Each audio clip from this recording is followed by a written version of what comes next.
راستے ہمیں موجود ہیں،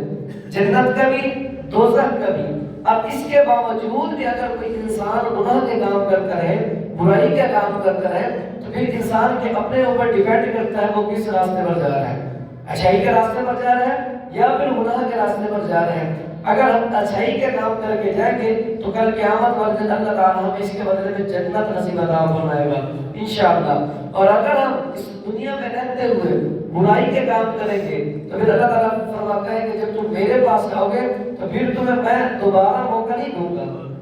دوبارہ موقع نہیں دوں گا۔ یہ موقع میرے پاس ایک ہی ہے۔ کئی مرتبہ میں نے حدیث مبارکہ بتائی ہے کہ موت کا ہمیں پتہ نہیں ہے کہ یہ جو سانس چل رہا ہے یہ دوبارہ آئے یا نہ آئے، اس کا پتہ نہیں ہمیں، لیکن کم از کم انسان کو کوشش کرنی چاہیے،